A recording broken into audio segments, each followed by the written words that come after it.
All right, good afternoon, everyone. This is Joe Henches with Beyond the Chart, and today is Saturday, February 15th, 2014, and this is the technical analysis of the stock market today. First of all, the Dow Jones Industrial Average up another, 126.79 points on Friday, so we had a pretty good move back up. A little bit more than 61.8% of the down move from December 31st intraday high to the February 5th intraday low. So back above the 50-day moving average. We still got this 20-day at a pretty strong little angle. It's going to be interesting to see whether or not that weighs on, that momentum weighs on this at all. To this date, it sure hasn't affected this. It continues to push higher. If we look on a weekly basis, we've still got DI minus above DI plus on the directional movement indicators. We've still got these divergences that had come into play towards the end of the year. If you know, maybe it was only indicating that this was all we're going to get, but we'll have to see.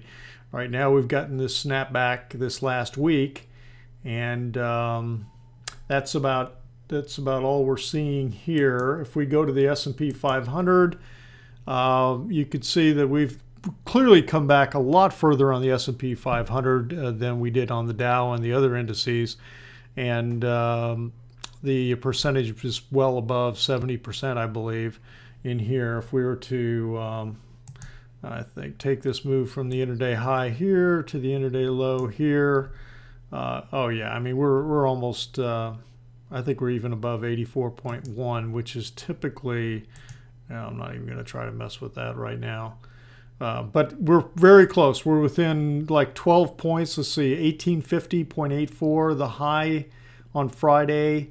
1841. I mean, we're within like 10 points or less of taking out the all-time high from January 15th. So, wow. I mean, talk about a bounce back and a comeback. So, and we've got the 10 closing above the 20 in there. When you look on a weekly basis, not a whole lot different to see. I mean, except for the fact that the blue has closed above the, has gone above the red here.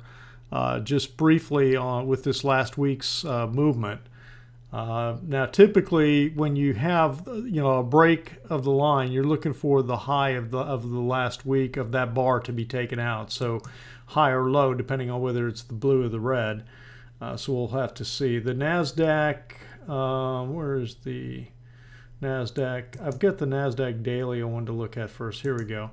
Okay, so the Nasdaq Daily did edge to a new high on Friday. So that's kind of interesting that it's taken out the new high on the 22nd. So we've got some of these getting close and closer and some exceeding. So we didn't close above it, but it did push intraday. So when you look on a weekly basis, this is actually the highest close since the week of July 14th, 2000. So, and clearly DI plus is still above DI minus, although these divergences were, ominous and threatening. We'll see whether or not they're going to mean anything here because we're continuing to pull back.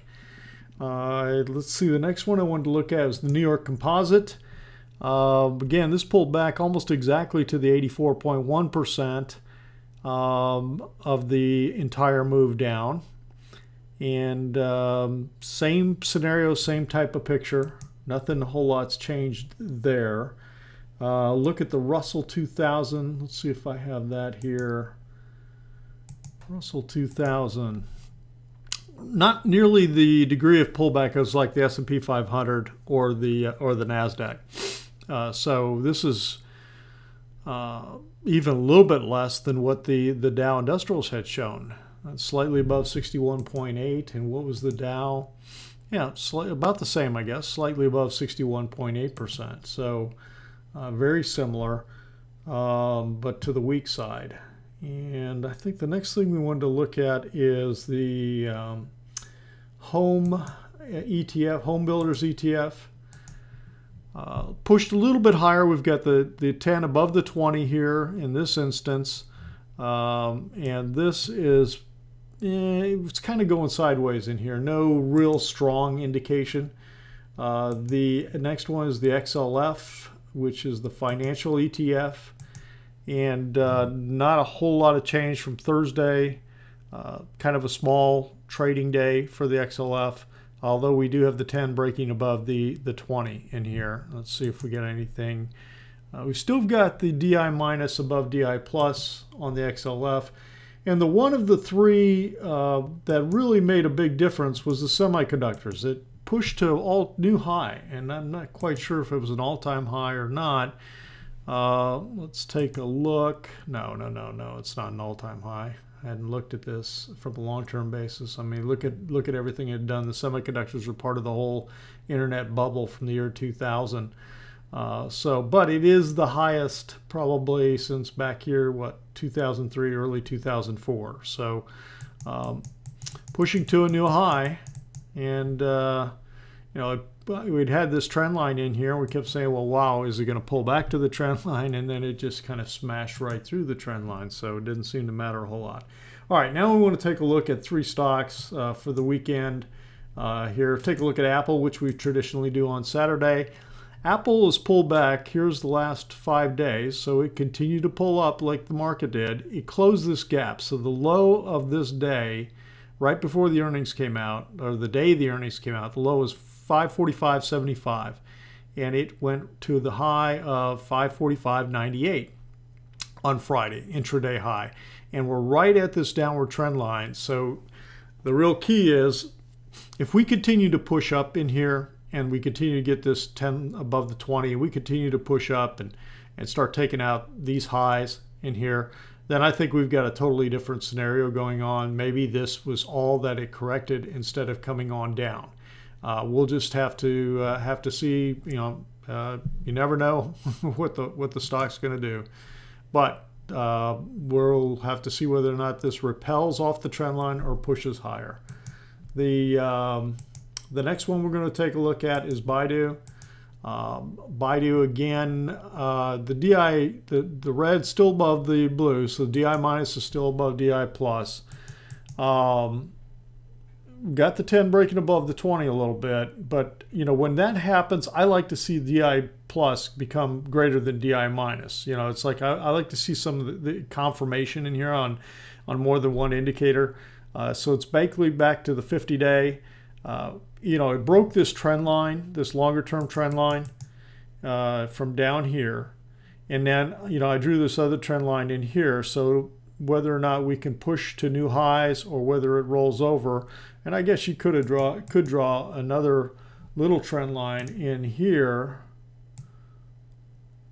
that it has broken to the upside, indicating that it is trying to push. So we'll have to see if we continue. No real strong indicator, and mainly because am I getting no, I mean DI minus is still greater than DI plus there. So that's the name of that tune. And the last one we're going to take a look at is Silver Wheaton.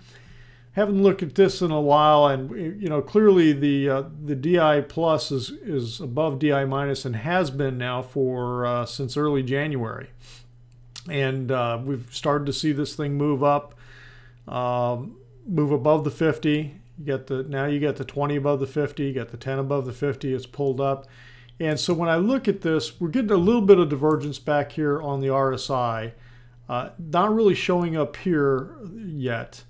But one thing I noticed is we've broken this long-term downtrend line, okay?